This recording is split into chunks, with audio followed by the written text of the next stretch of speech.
have you ever paused and genuinely asked yourself, what is happiness?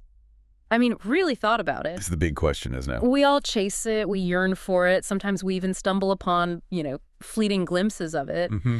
But what if there were, like, ancient blueprints laid out by some of the sharpest minds in history, designed specifically to help us not just find happiness, but maybe cultivate a truly fulfilling life? Yeah, it's a question that has resonated through, well, every civilization, every era, hasn't it?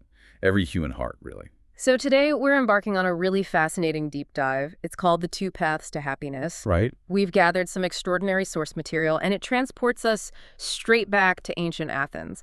And it unveils these two foundational philosophical schools that, well, at first glance, they look completely opposite, diametrically opposed, you might say, in their approach to a good life.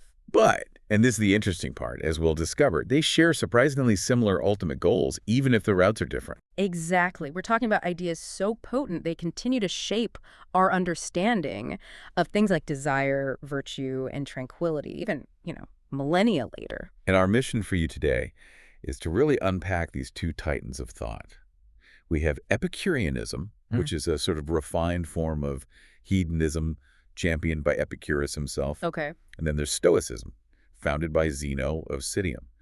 We'll trace their evolution, from their Athenian birthplaces right through the grandeur of the Roman Empire. Wow. And we'll showcase how their core ideas about pleasure, virtue, desire, judgment, how these have shaped our understanding of human nature and continue to influence everything, from modern psychology to popular self-help stuff you see today. Right.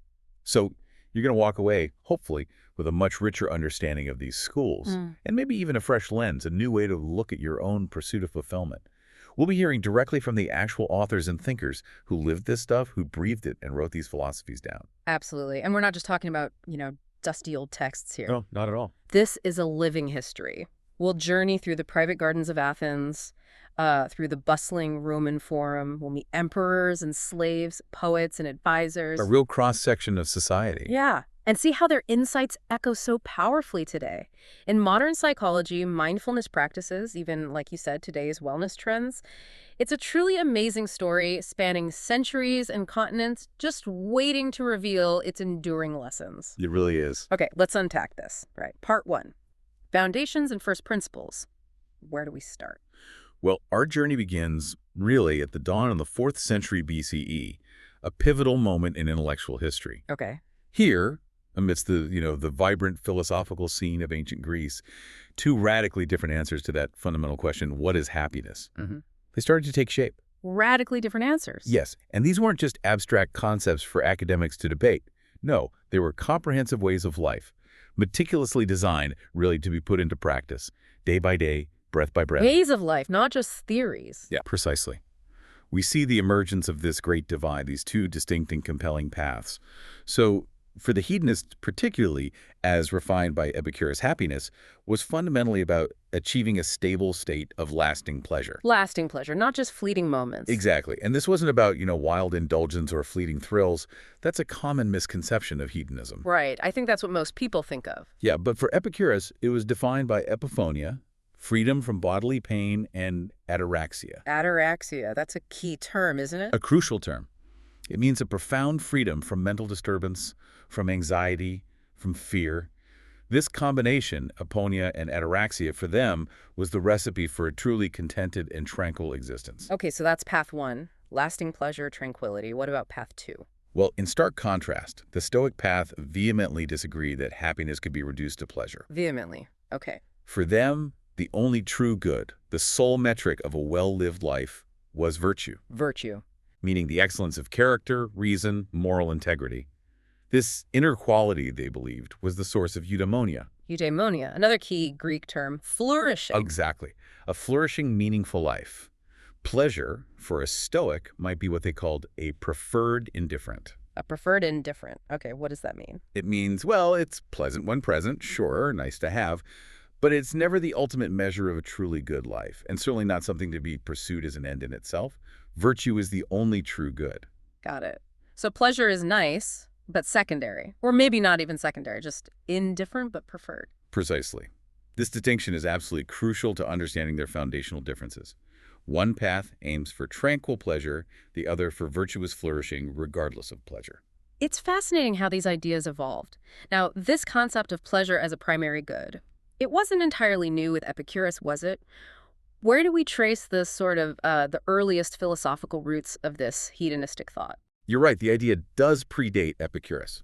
We can trace an early, though somewhat different form of hedonism back to Aristippus of Cyrene. He lived around 435 to 356 BCE. Aristippus, okay. He was actually a follower of Socrates, believe it or not, but he took a quite divergent path. Aristippus taught that immediate bodily pleasure was the highest good. He advocated for seizing the present moment, enjoying life's sensations. So more about immediate gratification than Epicurus's lasting tranquility. Yes, initially it sounds like that. However, and this is an important nuance, he also emphasized that one should master one's desires rather than be enslaved by them. Okay, so not just mindless indulgence. No, it wasn't about being a slave to pleasure, but about skillfully navigating it, enjoying it without losing control. He believed in enjoying pleasures without letting them rule you. He famously said something like, "I possess, but I am not possessed." Control was still key. I possess, but I am not possessed. That's quite a line. And what's truly remarkable, as our sources highlight, is that this philosophical lineage wasn't just passed down from teacher to student. It was a family affair. It was. His daughter, Arete of Cyrene, and then her son, Aristippus the Younger, they continued this very specific philosophical tradition. Wow. It shows how deeply embedded these ideas could become within a community, even across generations. It suggests a real lived commitment to these principles. So Aristotle lays some groundwork, but then comes Epicurus. He lives from, 341 to 270 BCE? And he really transforms hedonism. He absolutely does. He's the one who refines it into the comprehensive philosophical system we primarily discuss today. Around 306 BCE, he established his famous school in Athens, known as the Garden. The Garden, not like the public Stoa or Plato's Academy. No, quite different. Unlike those public spaces, the Garden was a private, enclosed community, a sanctuary, really. And remarkably for the time, men and women, citizens and even slaves, could come together there to pursue wisdom and tranquility. That is radical for ancient Athens. It really was. And Epicurus taught that many of our deepest fears, especially the fear of death and the fear of the gods, were just unnecessary burdens. They profoundly robbed us of our happiness, weighed down our minds, and prevented that true ataraxia. I recall him being quite direct about tackling those fears. His key teachings, you find them in works like his letter to Menoeceus and the Principal Doctrines, right? They really highlight this profound focus on inner tranquility and mental liberation. What was his core message? What makes a life happy, according to him? Well, for Epicurus, it crucially wasn't about lavish feasts or unbridled excess, despite the later caricatures of his philosophy. Right, the Epicurean label we use today often implies luxury. Exactly, but that wasn't his focus. Yeah. He advocated for seeking modest, sustainable pleasures. And the cultivation of deep, trusting friendships was absolutely paramount, often considered the highest pleasure, actually. Friendship as the highest pleasure. That's interesting. Yes. He believed in enjoying the simple things in life. There's a quote from the Principal Doctrines where he writes, "Of all the things which wisdom provides for the complete happiness of the whole life, by far the most important is the possession of friendship." Wow. He taught that true pleasure, true happiness comes from freedom, from craving and fear, not from piling up material stuff. Our sources tell us Epicurus himself lived very simply. Bread, water, maybe occasionally a bit of cheese. Cheese was the luxury item. Apparently so. Yet he claimed he rivaled the gods in happiness. His point was profoundly clear. Contentment comes not from having much, but from desiring little and being free from mental anguish, from ataraxia. So the why of his philosophy wasn't about selfish indulgence at all. It was a deliberate, almost calculated reduction of suffering, a wise management of desire to achieve this profound, stable inner tranquility, a peace of mind resistant to external chaos. Absolutely. It's a very sophisticated approach to human well-being, focusing squarely on the quality of internal experience over external circumstances. Epicurus wasn't promoting austerity for austerity's sake, but rather a life of wise pleasure, where avoiding pain and cultivating mental calm were the ultimate goals. And virtue was the necessary means to achieve that lasting pleasure and tranquility. Okay, so that's the Epicurean path taking shape. But then, in this fascinating historical synchronicity, almost at the same time, around 300 BCE, as the Hellenistic world is forming after Alexander the Great, a radically different school pops up in Athens. Yes, and this is where we encounter Zeno of Citium. Zeno. And the story is quite dramatic, isn't it? The legend, as it goes, is that Zeno was a wealthy Phoenician merchant. He gets shipwrecked off the coast near Athens, loses his entire fortune. Everything. Everything. And in that moment of profound loss, he supposedly discovers philosophy. He starts teaching at the Stoa Poikila, literally the Painted Porch in the Athenian Agora. It was a public colonnade decorated with paintings. And that porch, the Stoa, gave the school its name, Stoicism. Exactly. And Zeno, along with his really formidable successors like Cleanthes and especially Chrysippus, who was a logical powerhouse, they meticulously built the intricate and, frankly, resilient core of Stoicism. And their fundamental teaching was That virtue, and only virtue, is the true end, the true goal of life. To live in accordance with nature, which is a central Stoic tenet, meant aligning one's reason, one's moral choices, with the rational order they perceived in the universe. living in accordance with nature. So not just passively accepting things. No, not at all. It wasn't passive acceptance of fate. It was an active, disciplined pursuit of excellence in character and judgment, regardless of whatever external circumstances you faced. Virtue was the constant.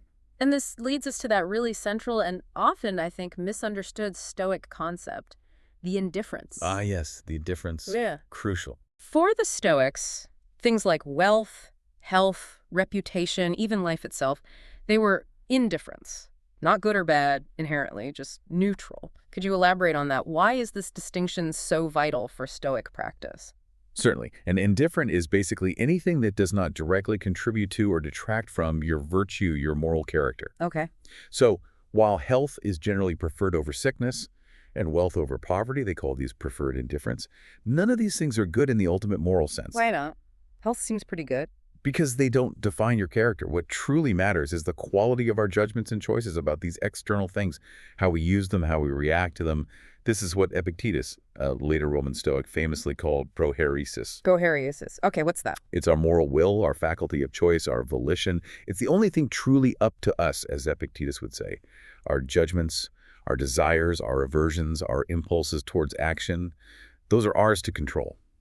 Everything else, the external world, other people's actions, our bodies, our possessions, is ultimately not up to us. So if you're rich, the Stoic question isn't, is being rich good? It's, Right. Are you using that wealth virtuously, wisely, justly?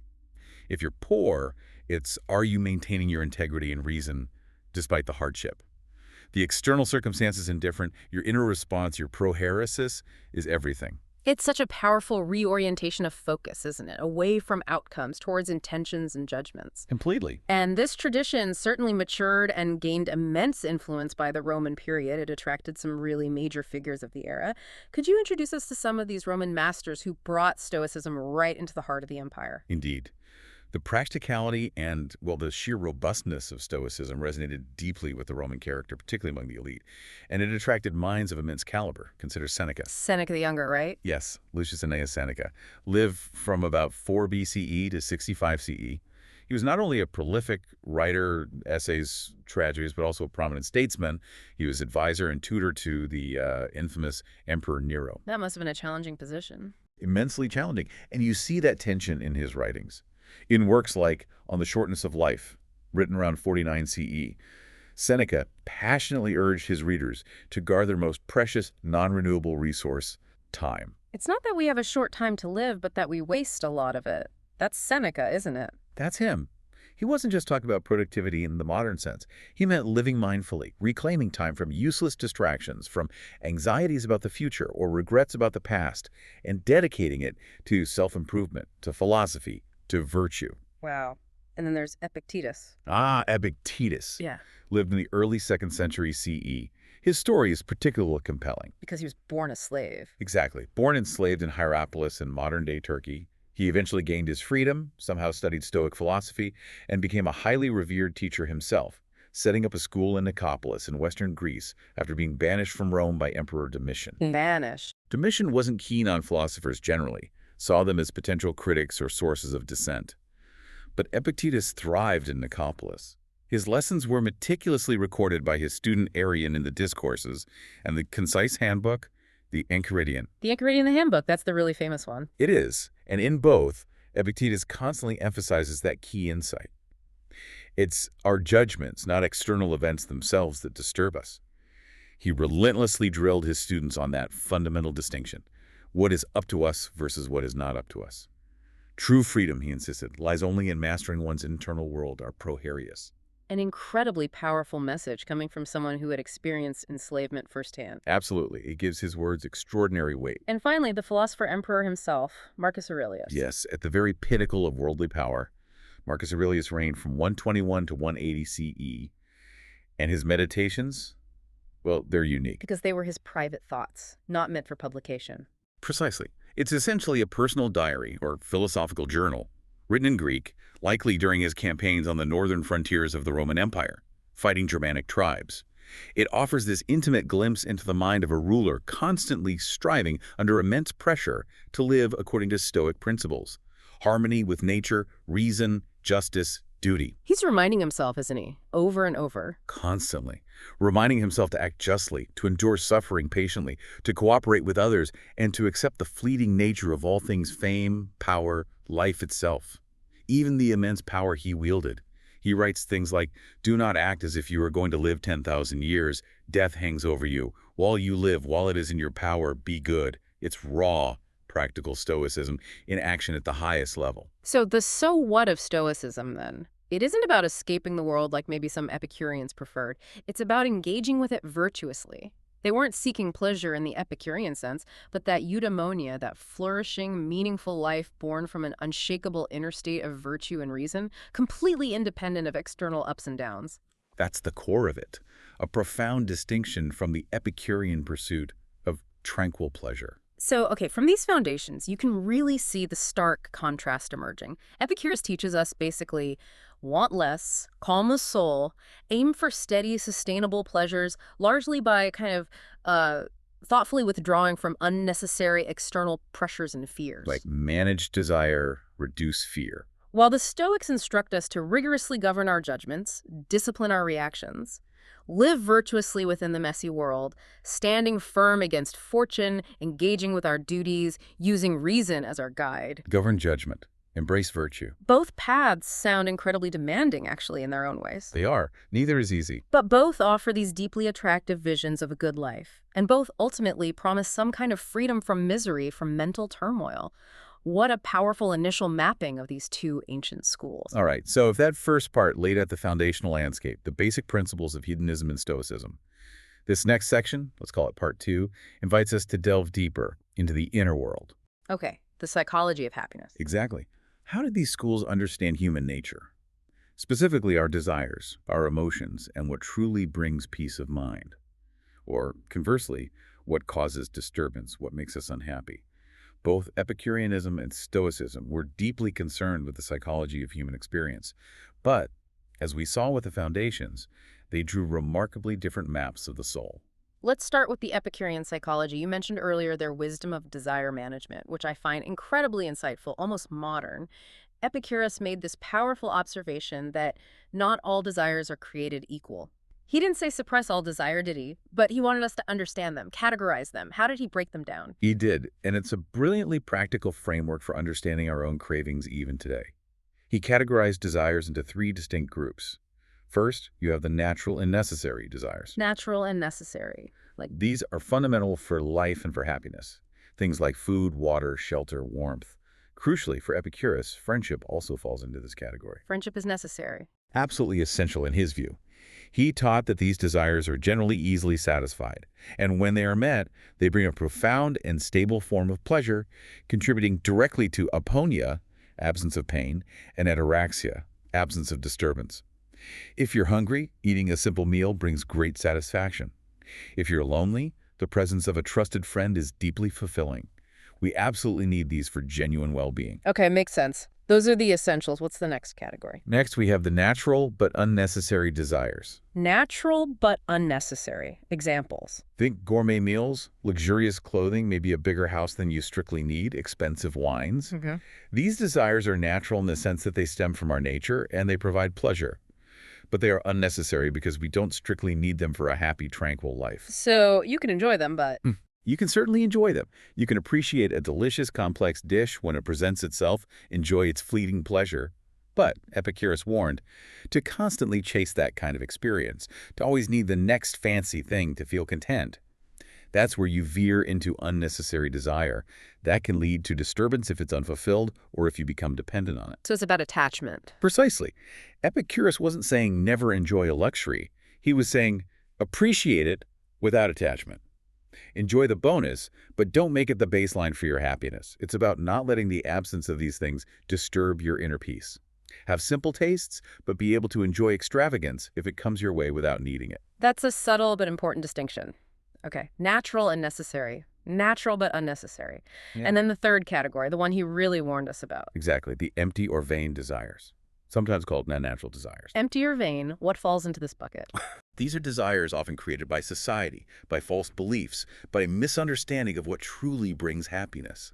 Think about the relentless pursuit of fame, political power, limitless wealth, or even immortality. Things that are hard or impossible to actually achieve fully? Precisely. Epicurus taught that these desires, above all, enslave us. Why? Because they can never truly be satisfied. There's always more fame to be had, more wealth to accumulate. Immortality is simply unattainable. They're like a bottomless pit, constantly generating anxiety, envy, competition, a perpetual state of wanting more, and therefore perpetual disturbance. In his Principal Doctrines, Epicurus says something like, "It is impossible to live a pleasant life without living wisely and well and justly, and impossible to live wisely and well and justly without living a pleasant life." Linking wisdom and justice directly to pleasure. Yes, suggesting that the wise management of desire, especially avoiding these empty ones, is inherently tied to ethical living and true sustainable pleasure. So the goal for the Epicurean, then, is this careful process. Choose which desires to pursue the natural and necessary ones. Maybe enjoy the natural but unnecessary ones moderately, without attachment. And crucially, identify and actively abandon those empty, vain cravings. Exactly. By stripping away these empty desires and moderating the unnecessary ones, the Epicurean aims for a profound reduction in anxiety, achieving that state of tranquil contentment, ataraxia. This brings peace by quieting the endless, noisy chatter of craving that so often unsettles the human mind. It's a calculated, intentional path to inner quiet. It really is a very practical psychological strategy. Okay, so that's the Epicurean map of the inner world focused on desire management. How did the Stoics approach it? They focused more on reason and judgment, right? They did. The Stoics, starting right back with Zeno and his successors like Chrysippus, approached the mind through a very different lens. They argued that emotions, or passions, pathia as they often call the disruptive ones like fear, anger, intense grief, or excessive pleasure, aren't just raw impulses that wash over us uncontrollably. They're not just feelings. No, they believe they are much more cognitive than that. How do they understand where our feelings come from? They argue that these disruptive emotions are fundamentally products of our judgments about external events. Our judgments. How does that work? They aren't simply given. They arise from how we interpret and assent to propositions about what happens to us. For example, if we feel intense fear, it's because we have judged something external as a genuine evil, or a significant threat to what we mistakenly deem essential for our well-being. Like judging that losing your job is an absolute catastrophe. Exactly. Or if we feel intense anger, it's because we've judged ourselves to be unjustly wronged and perhaps believe that retribution is necessary or appropriate. The emotion itself, the passion, stems from the assent, the agreement we give to that underlying judgment. Chrysippus, who really systematized Stoic logic and ethics, was particularly instrumental in developing this cognitive theory of emotions, arguing that passions are essentially errors in judgment, irrational movements of the soul. So it's all about how we frame things in our minds, the stories we tell ourselves about events. And this leads directly then to Epictetus's famous distinction. Some things are up to us, and some things are not up to us. This sounds deceptively simple, but it's the absolute core of Stoic practice, isn't it? It is the absolute cornerstone, the foundation upon which the entire ethical and psychological system is built. Yeah. While external events like illness, poverty, the actions of others, our reputation, natural disasters, basically everything outside our own will are ultimately outside our direct and complete control. They are not up to us. Correct. But our judgments, our choices, our desires and aversions, our impulses to act, in short, our prohairesis, our moral character expressed in action, these are entirely within our control. This is the locus of Stoic freedom. And trying to control the uncontrollables leads to Frustration, anxiety, suffering. If we pin our happiness on external things we can't guarantee, we set ourselves up for disappointment. But if we focus our energy on what is up to us, the quality of our judgments, the integrity of our choices, our responses, then we gain an incredible, unshakable power. Epictetus put it so clearly in the Enchiridion. The chief task in life is simply this: to identify and separate matters so that I can say clearly to myself which are externals not under my control and which have to do with the choices I actually control. Master that distinction, and you master life. So prohairesis, that's our moral will, our faculty of choice, our core self in a way. Could you give us a concrete example of how this moral will works, maybe in a real-world scenario, something challenging that people face? Absolutely. Let's use that classic example. Imagine you're stuck in a dreadful traffic jam. You're going to be really late for an important meeting, and you know your boss will be furious. Okay, yeah, Oh, stressful situation. Very. Now, the external event, the traffic jam itself, the delay, the boss's potential reaction that is not up to you. You can't magically make the cars disappear or change your boss's personality. Right, can't control that. But your prohairesis, your moral will, is in complete control of how you react internally and how you choose to act. Do you give assent to the judgment, this is terrible, this is ruining everything, it's unfair, and then succumb to road rage, cursing, honking, letting stress consume you and ruin your entire day? Judging the traffic jam is an absolute evil. Which is easy to do. Very easy. Or do you exercise your prohairesis differently? Do you withhold assent from that initial negative judgment?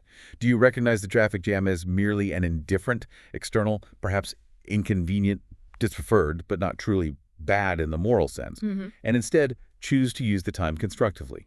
Maybe practice mindful breathing, listen to an educational podcast. Or mentally prepare for the meeting you'll eventually get to. Exactly. Or even just practice patience. The choice of how to frame the situation, how to judge it, how to exercise your will in response, that is entirely yours. That's where Stoic freedom lies. Not in changing the external world, but in mastering the internal world. It's about disciplining the mind to assent only to true judgments, judgments aligned with reality and virtue. Namely, that virtue is the only good, vice is the only evil, and everything else is fundamentally indifferent. So for the Stoics, this brings us peace not by quieting cravings, like the Epicureans aimed for, but by rigorously disciplining our judgments and our thoughts. It's an active internal process of constantly questioning and correcting our perceptions, ensuring they align with reason and virtue. Yes. Both traditions, you see, understand happiness or tranquility as fundamentally an inner state, but their methods for achieving it are truly distinct. One manages desire, the other manages judgment. And this rigorous self-examination, this constant challenging of our own automatic thoughts and judgments, that's what frees the Stoic from those destructive passions: fear, anger, excessive grief. That's the goal. It allows the Stoic practitioner to cultivate a state of apatheia. Apatheia. Which doesn't mean apathy, right? Not just not caring. No, that's another common misconception. It's often misunderstood as apathy or indifference in the modern sense. But apatheia for the Stoics meant freedom from irrational passions. Patheia, it's a state of calm clarity, a mind unperturbed by external events because it rests on correct judgments. It's not about feeling nothing. It's about not being enslaved by irrational feelings. It's a profound inner peace achieved through the consistent application of reason. Okay, let's put this into practice. A concrete, relatable example. Imagine you've been invited to a really lavish banquet, a feast, rich foods, flowing wine, maybe some stimulating, maybe distracting company. How would our two different philosophers navigate this tempting scenario? The banquet test. A fantastic thought experiment. Okay. The Epicurean at this banquet approaches it with that prime directive. Yeah. Achieve sustainable pleasure and avoid disturbance. So they might ask themselves questions like, will indulging heavily in this rich food and wine bring me lasting pleasure? Or will it likely leave me feeling bloated, sick, maybe regretful tomorrow? Is the short-term enjoyment worth the potential long-term pain or disruption to my tranquility, my ataraxia? They're doing a cost-benefit analysis of pleasure versus pain. Pretty much. They're carefully eyeing that dessert table, thinking, okay, that second slice of incredibly rich cheesecake, will it truly bring lasting joy, or will it just lead to a night of indigestion and maybe feeling sluggish tomorrow, disrupting my peace? It's all about maximizing stable pleasure and minimizing needless disturbance.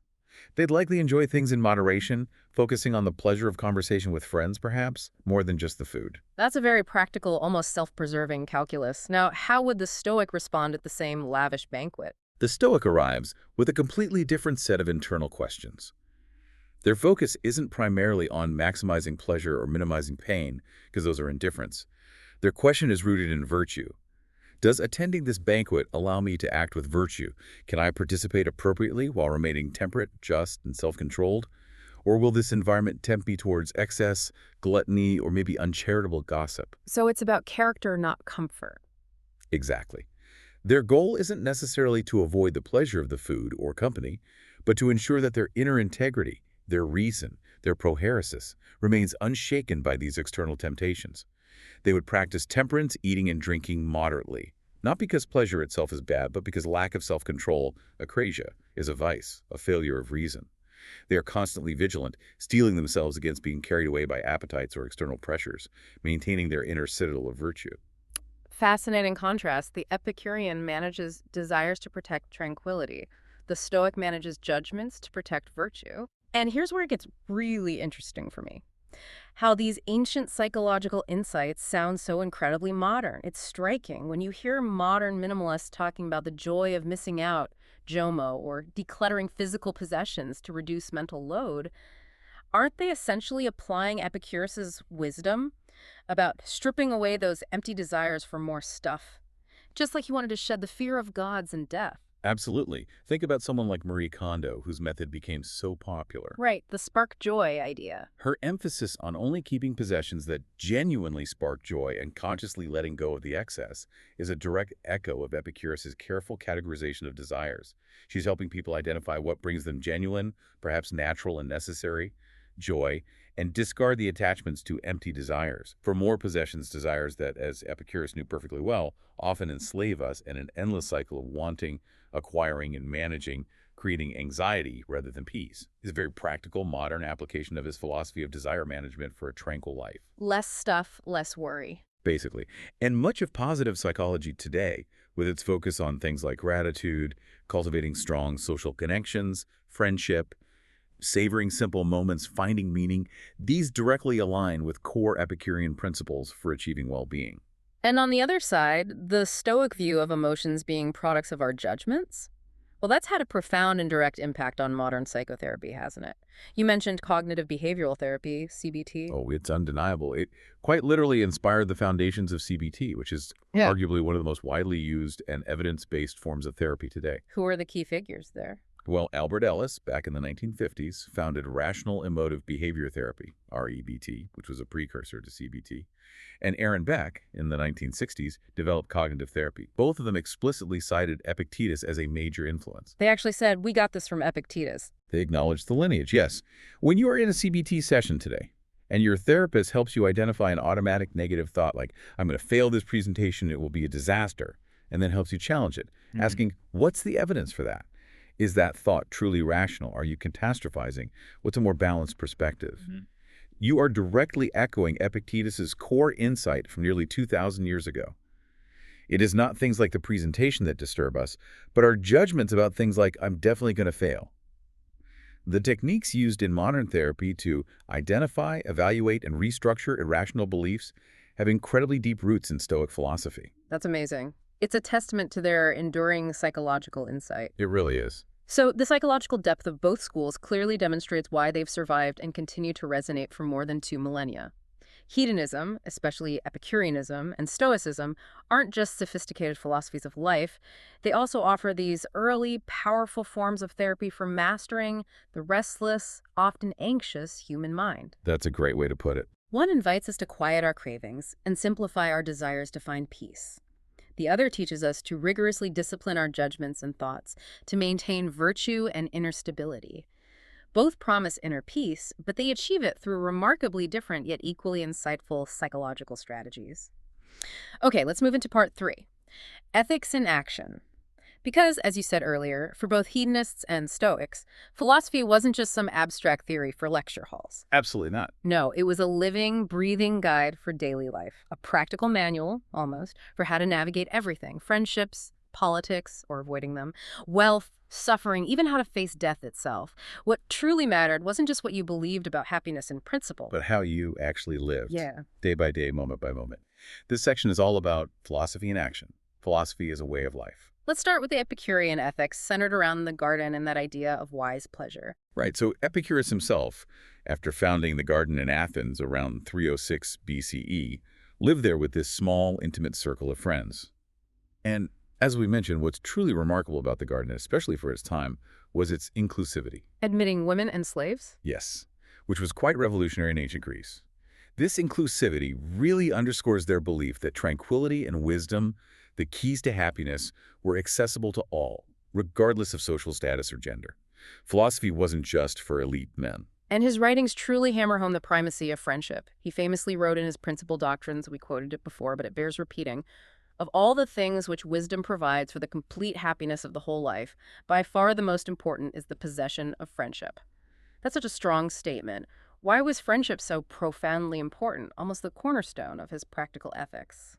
That's a crucial question, and it reveals the depth and practicality of his thought. For Epicureans, cultivating these deep, trusting bonds wasn't just a sentimental ideal, it was a deliberate, highly practical strategy for achieving security, mutual support, and ultimately, ataraxia. A strategy for tranquility. Absolutely. Right. Friends provided a sense of belonging, emotional support, intellectual stimulation through philosophical conversation, and even physical security in a world that could often feel unpredictable and harsh. In a society often fraught with political instability, competition, and social anxiety, the reliable comfort and trust of genuine friendship was an indispensable source of stable, tranquil pleasure. It reduced fear, isolation, and loneliness, major obstacles to happiness. He saw friendship as providing lasting, reliable pleasure, unlike many fleeting physical ones. That makes a lot of sense. It's a buffer against the world's chaos. Precisely. On the flip side, things like wealth and especially political power were largely seen as dangerous traps by Epicurus, My traps. because the pursuit of them inevitably involved competition, stress, envy, fear of loss, and entanglement in public affairs that were likely to disturb one's peace of mind. This led to his famous advice to his followers, Laeth Bijusus, Laeth bijusas, meaning live unnoticed, or live in obscurity. Basically, avoid the public spotlight, especially the dangerous arena of politics. He believed it almost inevitably led to turmoil, ambition, conflict, and fear. The pursuit of fame and power was, for him, a prime example of an empty desire that could never bring true, lasting happiness, only disturbance. So the ideal Epicurean life was quiet. Yes, his followers sought their happiness in the quiet enjoyment of simple pleasures, philosophical discourse in the company of like-minded friends, far from the madding crowd of public life and political ambition. Withdraw and cultivate your garden, literally and metaphorically. But as you pointed out earlier, not all hedonists adopted this complete withdrawal, did they? What about those earlier Cyrenaics? You're right to bring them back in for contrast. The earlier Cyrenaics, following Aristippus of Cyrene back in the 4th century BCE, were generally more willing to engage with the world, though still prioritizing pleasure. Aristippus himself, as tradition has it, spent time at the court of Dionysius the Circe of Syracuse, a powerful tyrant. Living in a tyrant's court doesn't sound very tranquil. No, but it shows a practical willingness to adapt and enjoy life's pleasures even within the halls of power, rather than insisting on withdrawal into secluded gardens. He aimed to master pleasure even in difficult circumstances.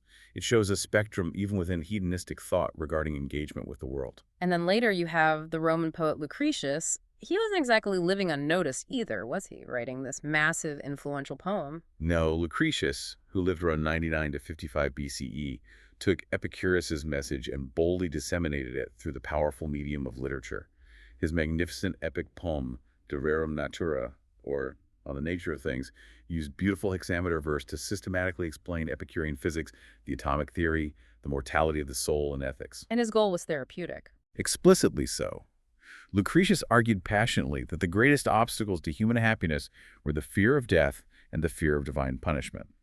By explaining the natural material workings of the universe, no divine intervention, no afterlife, he sought to liberate his readers from these anxieties.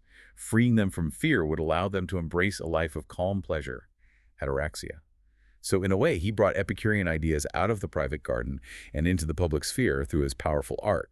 He was an advocate, a literary evangelist for Epicureanism. Okay, so that's the Epicurean approach to living.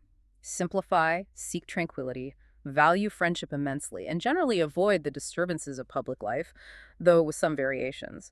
Now, in stark contrast, the Stoics seem to walk directly into the world of duty, politics, and hardship. They really do. Remember Zeno and Chrysippus arguing centuries earlier that living in harmony with nature meant actively performing our roles as rational social beings.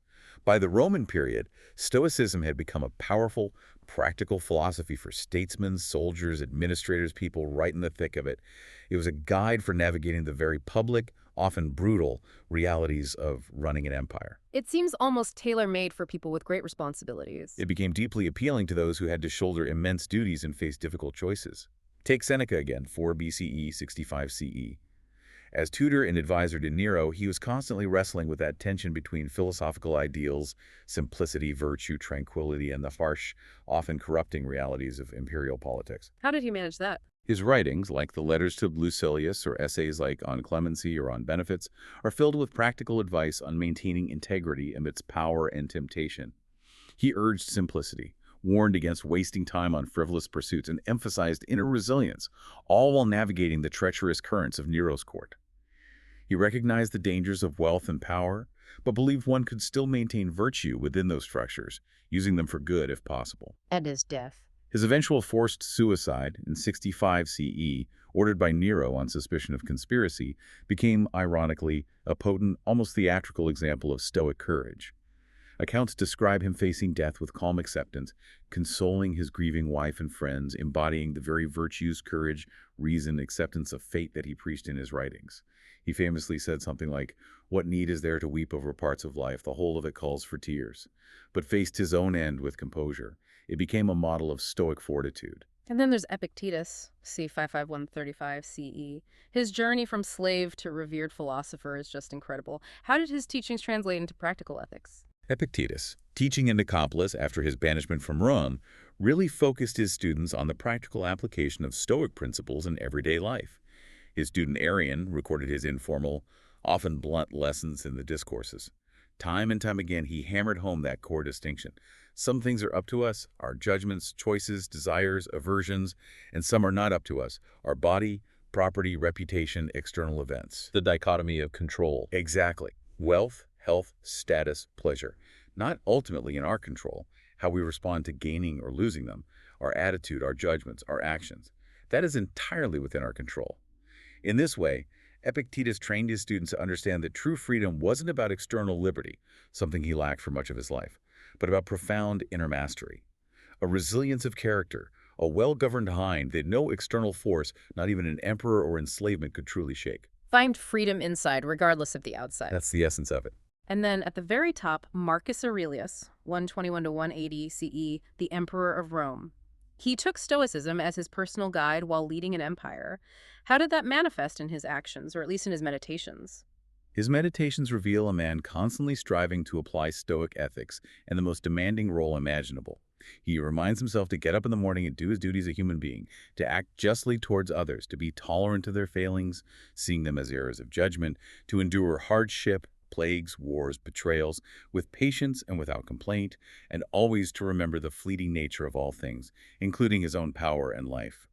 For Marcus, the ultimate test of philosophy wasn't in quiet contemplation, but on the battlefield, in the courtroom, on the throne, facing real-world problems with reason and virtue. He writes things like, "Waste no more time arguing about what a good man should be one." Exactly. It's intensely practical. He sought to live in harmony with nature, meaning both the rational order of the cosmos and his own nature as a rational social being. His life demonstrated how Stoicism could be a practical guide, even perhaps especially for those facing immense public responsibilities and pressures.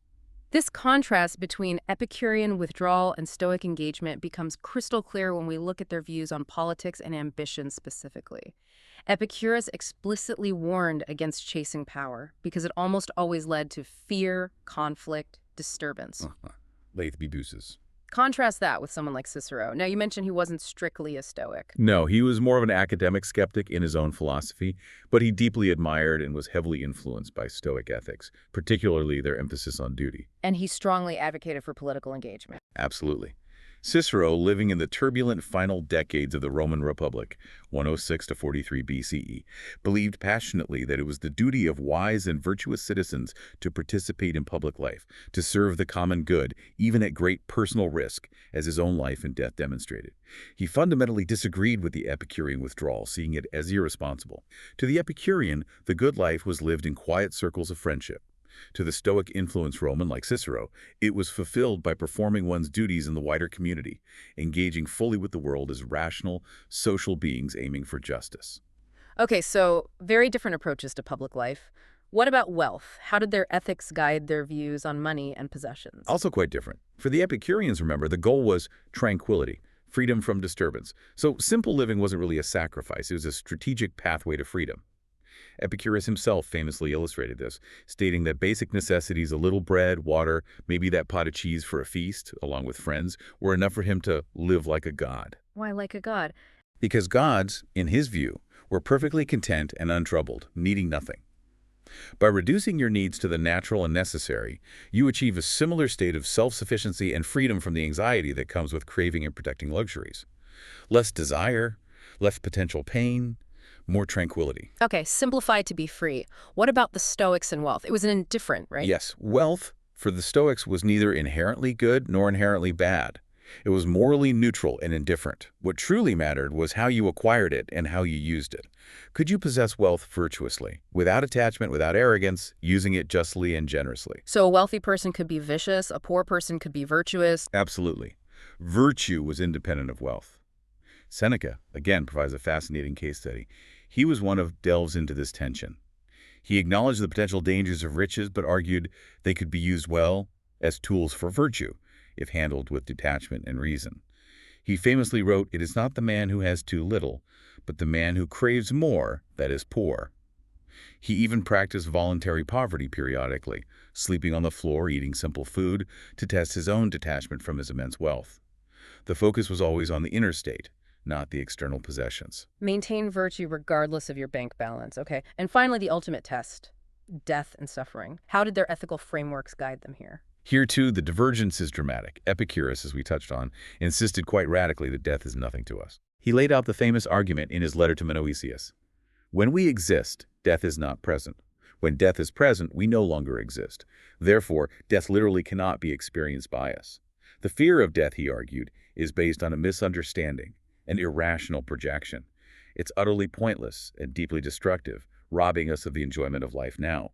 By removing this deep-seated fear through rational argument, he believed life becomes more vibrant, more pleasurable. His aim was therapeutic. Liberate people from this primal fear to achieve ataraxia. Dissolve the fear with logic. Pretty much. The Stoics, meanwhile, took a very different approach. They didn't try to argue away the reality of death, but rather to integrate it into a life lived according to nature and reason. They practice a daily reflection on mortality, a concept often called memento mori. Memento mori. Remember you must die. Exactly. Marcus Aurelius, in his Meditations, constantly reminded himself to live each day as if it were his last, not in a morbid way, but as a spur to live virtuously now. Don't put off being good. Don't waste time on trivialities. For the Stoic, death wasn't an evil to be feared, but simply a natural, inevitable part of the rational order of the universe, like birth or sleep. It was an external, not up to us. What was up to us was facing it with courage, dignity, and reason, without complaint or fear, accepting it as part of the grand cycle. As Epictetus might say, it's just nature reclaiming its materials. Accept it as natural, face it with virtue. That's the Stoic way. So in all these practical areas, politics, wealth, friendship, suffering, death, both hedonism, Epicureanism, and Stoicism offered concrete, actionable guides for daily living. For the Epicurean, the task was largely to simplify existence, manage desires wisely, avoid needless disturbances, and cultivate the deep, steady pleasures of companionship and thoughtful reflection. Right. Cultivate the garden. And for the Stoic, the task was to train the will relentlessly, to perform one's duties with virtue and integrity regardless of circumstance, and to accept whatever fortune brought, good or bad, with a profound, rational equanimity. Right. Strengthen the inner citadel. Both schools aimed at that same ultimate result, peace of mind, a flourishing life, freedom from misery. But their ethical strategies, their lived practices, truly led them along very different, distinct roads. Okay, part 4. Influence and evolution. We've journeyed through the foundations, the psychology, the ethics in action. But what does this all mean for us today? The influence of these schools, it didn't just stop when the ancient world faded, did it? Not at all.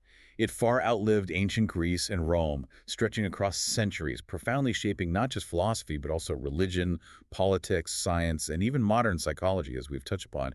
These aren't just historical footnotes. They are living, breathing ideas that continue to evolve and find new relevance, adapting to new contexts. Let's trace that legacy, starting with Epicureanism. It spread widely initially, but you mentioned it was often distorted by critics. Yes, Epicureanism enjoyed considerable popularity in the Hellenistic and Roman worlds. Communities sprang up. But it also faced significant opposition, particularly from Stoics and later from Christians. Epicurus himself taught that pleasure meant tranquility, ataraxia, and absence of pain, aponia, achieved through moderation and wisdom. But many critics deliberately caricatured his teachings, painting Epicureans as promoting wild indulgence, atheism, and shirking civic duty. This negative stereotype, the epicure is simply a lover of fine food and drink, persists even today, unfortunately. But a remarkable Epicurean voice survived to set the record straight and carry the true message forward. The Roman poet Lucretius. Absolutely. Lucretius, living around 99 to 55 BCE, is our single most important source for understanding Epicurean physics and cosmology. His epic poem, De Riro Natura on the Nature of Things, is an absolute masterpiece. And 6 books of incredible Latin verse, right? Yes. Exquisite hexameters. He systematically presented Epicurus's entire worldview. The universe made of atoms moving randomly in an infinite void, the soul being material and mortal, dying with the body. And crucially, the gods existing perhaps, but being totally indifferent, uninvolved in human affairs. And his goal was explicitly therapeutic, aiming to free people from fear. Explicitly. He argues with poetic force that the primary sources of human misery are the fear of death and potential afterlife punishment, and the fear of capricious, interfering gods. By explaining the natural, material, non-supernatural workings of the universe, he sought to liberate his readers from these debilitating fears. Understanding nature, for Lucretius, was the key to achieving Epicurean ataraxia. And this poem, De Riro Natura, it wasn't just influential in ancient times, it had a dramatic second act, didn't it? It did indeed.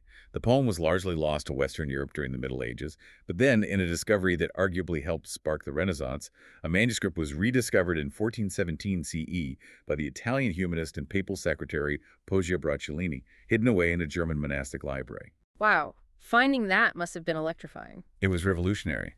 Its rediscovery reintroduced Epicurean atomism and materialism into European intellectual life. This wasn't just about ancient poetry. It provided a coherent, non-theological framework for understanding the natural world.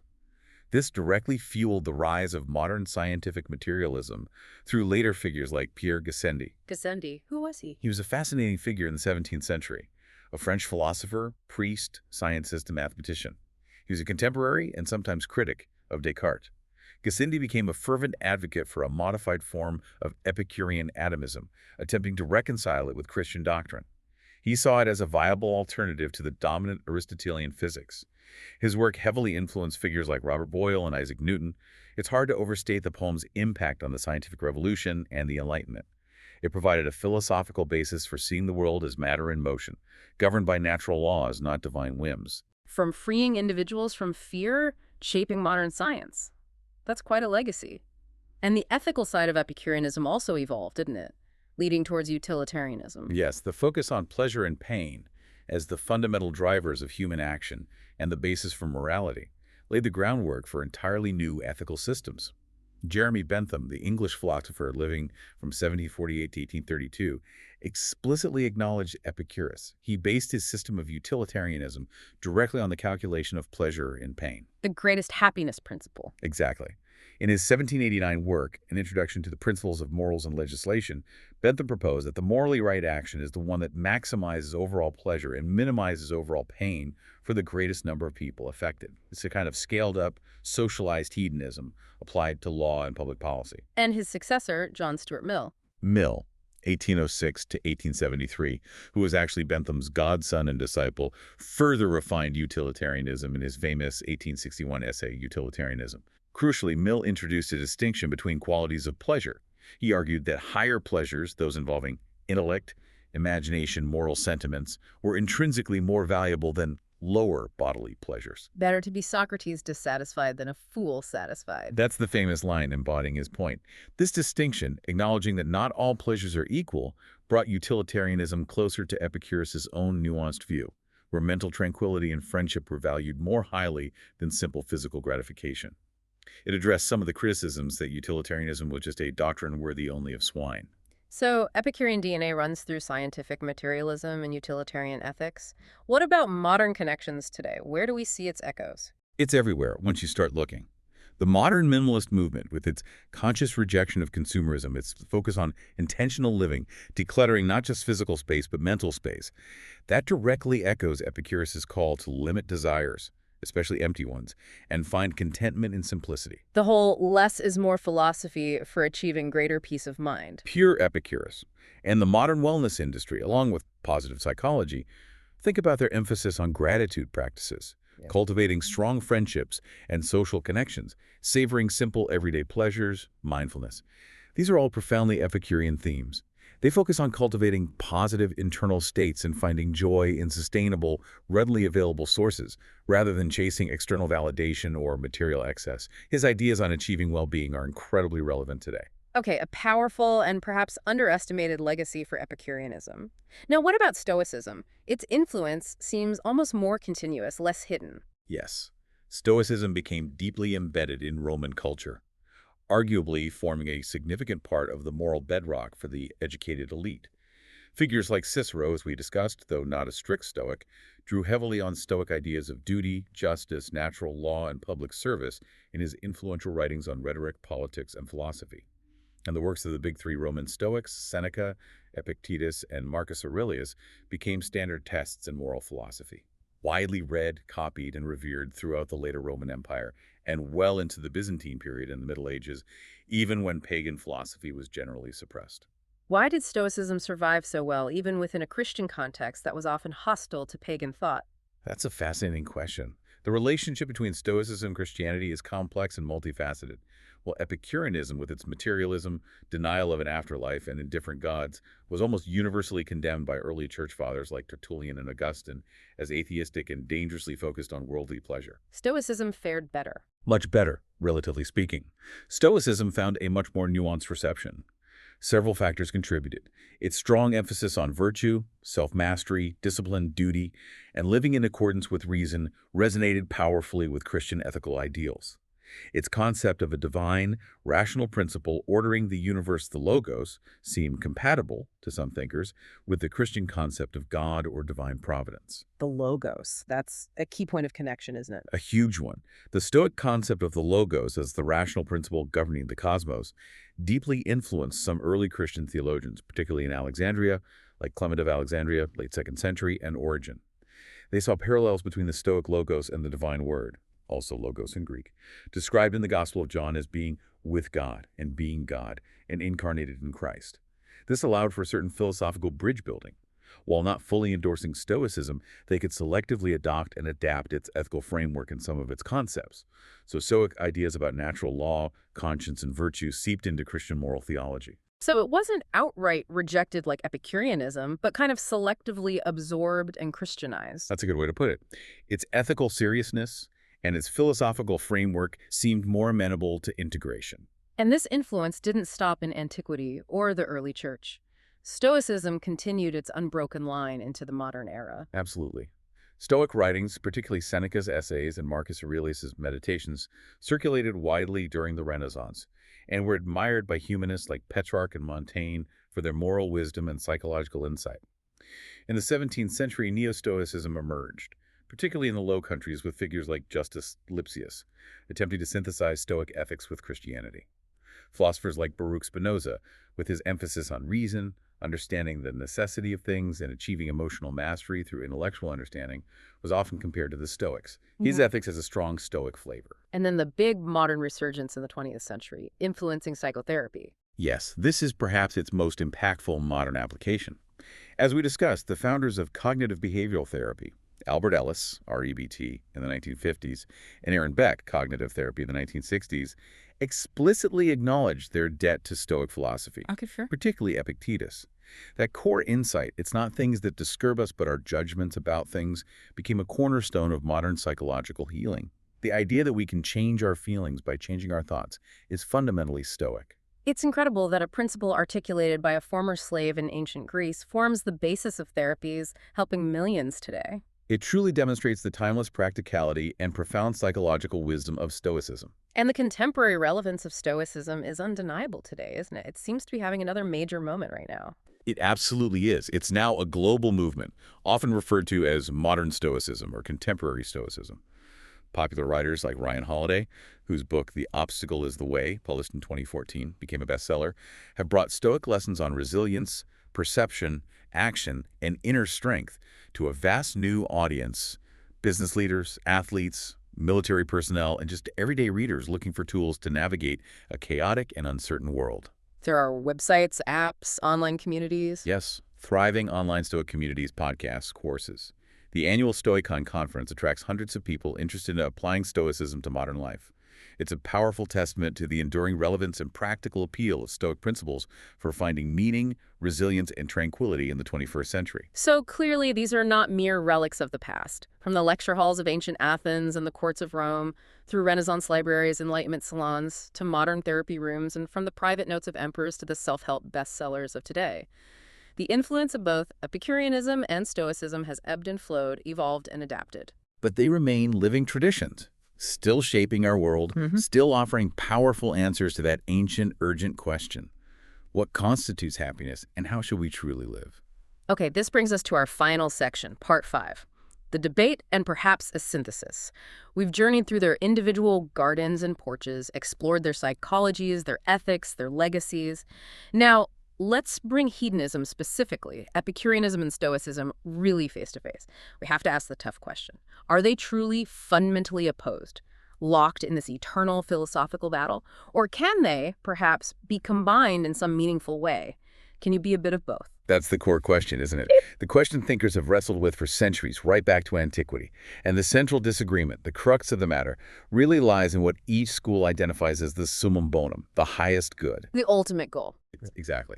For the Epicurean, as we've established, pleasure specifically understood as aponia, freedom from bodily pain, and ataraxia, freedom from mental disturbance, is the natural ultimate goal of life. It's what we instinctively seek. Virtue, for Epicurus, is essential, yes, but it's valuable primarily because it's the most reliable means to secure this stable state of pleasure and tranquility. It's instrumental. Virtue serves pleasure. In a sense, yes. For the Stoic, however, virtue itself, excellence of character, living according to reason, is the only true good. It is good in itself, the sole component of eudaimonia or true happiness. Things like pleasure, wealth, health, even life itself are strictly speaking indifferents. They are morally neutral. They don't add to or subtract from a true happiness, which depends solely on virtue. Pleasure is indifferent. Virtue is everything. That's the stark contrast.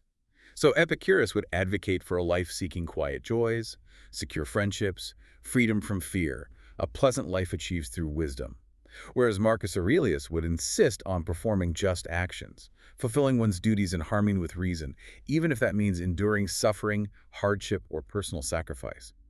The quality of the action, its virtuousness, is paramount, not the pleasure it brings.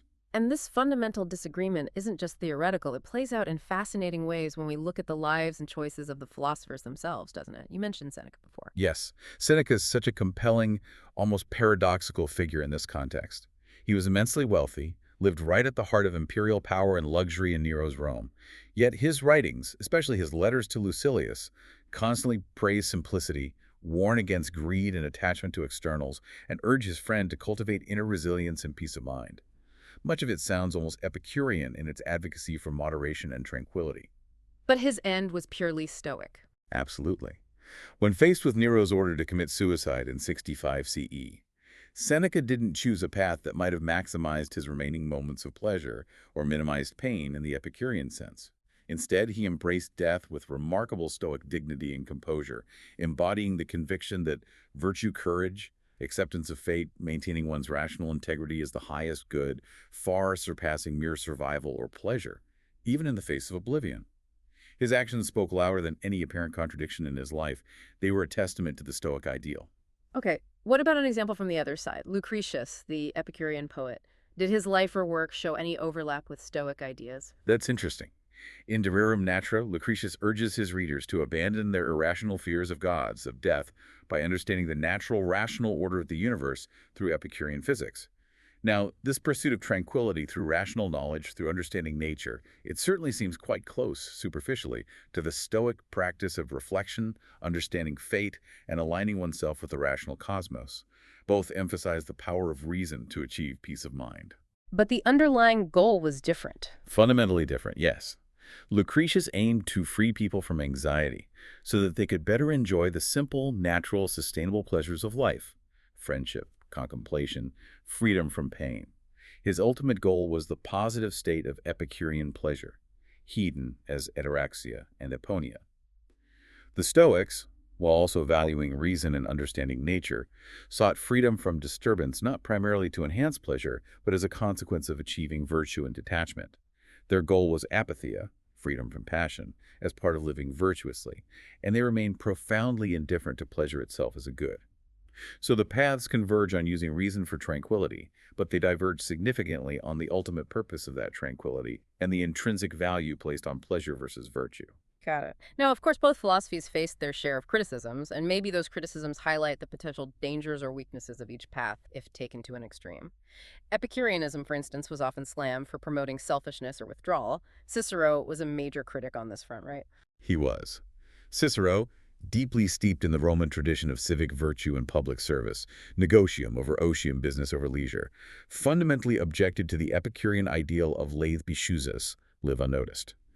In works like De Finibus Bonorum et Malorum, on the ends of good and evil, he argued forcefully that if all wise people retreated into private gardens to pursue personal tranquility, who would govern the state? Who would defend the republic? Who would uphold justice? A practical political argument. Yes, he viewed the Epicurean withdrawal as a dereliction of civic duty, a selfish abandonment of the common good. For Cicero and many Romans, prioritizing individual comfort and peace of mind over collective responsibility and political engagement was seen as a serious moral failing. The perceived danger was a society that lacked public spiritedness, undermining the foundations of the state. Okay, so that's the critique of Epicureanism, potentially selfish withdrawal. What about Stoicism? While admired for its robustness, it certainly had its own potential pitfalls or dangers, didn't it? Its severity could seem harsh. Absolutely. Stoicism's greatest perceived danger, or the point where it often faces criticism, lies in that rigorous emphasis on virtue as the only good and classifying almost everything else: health, wealth, family, friends, reputation, even pleasure itself, as morally indifferent. Calling your family indifferent sounds pretty cold. It can certainly sound that way. Yeah. While Stoics would clarify that these things could be preferred in difference and that natural affection is appropriate, the core doctrine risks undervaluing the very joys, attachments, and vulnerabilities that make life rich, meaningful, and, well, human for many people. Critics might argue that a life lived in perfect Stoic apatheia, complete emotional detachment from externals, while perhaps impressively resilient, might also become cold, sterile, lacking in deep compassion or empathetic connection. The image of the cold sage, unmoved by personal loss or joy, can feel very distant from, say, Epicurus's warm emphasis on the essential pleasure of friendship. The Stoic seems potentially too detached, the Epicurean potentially too withdrawn. That's a common way the perceived dangers are framed. Each approach, if taken to an uncompromising extreme, risks losing something essential to the full, balanced human experience. So, given these potential downsides and the clear strengths of both, perhaps we don't need to choose one path exclusively over the other. Modern thinkers, and maybe even some ancient ones implicitly, have often sought a middle ground, a way towards a synthesis, blending the best of both traditions. You mentioned John Stuart Mill earlier. Yes, Mill's refinement of utilitarianism is a great example. By arguing, contra bentham, that pleasures differ not just in quantity, but also significantly in quality. The higher versus lower pleasures. Exactly. Mill essentially argued that intellectual, moral, and aesthetic pleasures are intrinsically superior to purely sensual or bodily ones. Better to be Socrates dissatisfied than a pig satisfied. This subtle but crucial move brought hedonism, utilitarianism being a form of it, much closer to a virtue-based ethics. It acknowledged that the kind of pleasure matters, echoing Epicurus's own more nuanced view where mental tranquility and philosophical contemplation were ranked higher than mere physical indulgence. Mill, in effect, infused utilitarianism with a qualitative, almost Stoic-like ethical dimension, valuing the development of higher human faculties. So he tried to bridge the gap by refining the concept of pleasure itself. What about modern interpretations of Stoicism? Have they softened its edges, perhaps, making it more compatible with appreciating life's indifference? I think scholars like Pierre Hadot have certainly offered a more nuanced and arguably more humane interpretation of Stoicism. Hadot, a brilliant historian of ancient philosophy who lived from 1922 to 2010, emphasized that ancient philosophy, including Stoicism, wasn't primarily about constructing abstract theories, but about practicing spiritual exercises designed to transform one's perception and way of being in the world. Philosophy as a way of life again. Precisely. Hadot argued that Stoicism was never truly about suppressing joy or emotion entirely, or becoming coldly indifferent. Instead, he saw it as a path to cultivating a deep, stable, meaningful form of happiness, grounded in inner freedom, rationality, and a profound, almost cosmic appreciation for life as it is, including its difficulties. He presented Stoic apatheia not as grim, emotionless indifference, but as a calm resilience, a freedom from irrational passions, which actually allows for a clearer, more profound, and more stable form of joy and appreciation for the world and our place within it. So a joy rooted in acceptance and reason rather than external circumstances. Exactly. Hadot helped to see Stoicism not as a harsh, rigid doctrine demanding the denial of human feeling, but as a set of practices aimed at achieving a robust, profound, flourishing eudaimonia through inner transformation. And when you look closely at both Epicurus and the Stoics through this lens, you see that despite their very real differences about the highest good, they ultimately aimed at a remarkably similar outcome: achieving peace of mind, cultivating resilience in the face of fortune, and living a life not enslaved by fear, irrational desires, or external circumstances. Maybe the tension isn't as absolute as it first appears. Perhaps the enduring truth is that most of us need both voices, both perspectives in our lives to navigate the complexities of being human. From Epicurus, we learn the profound wisdom of simplicity, the liberating power of managing our desires, the deep value of friendship and community, the importance of freeing ourselves from irrational fears like death, and the quiet joy found in appreciating simple, sustainable pleasures. His insights offer a powerful antidote to the anxieties of modern consumerism, competition, and information overload. Find joy in less, value connection. And from the Stoics, we learn the rigorous discipline of virtue, the importance of integrity, courage, justice, and self-control.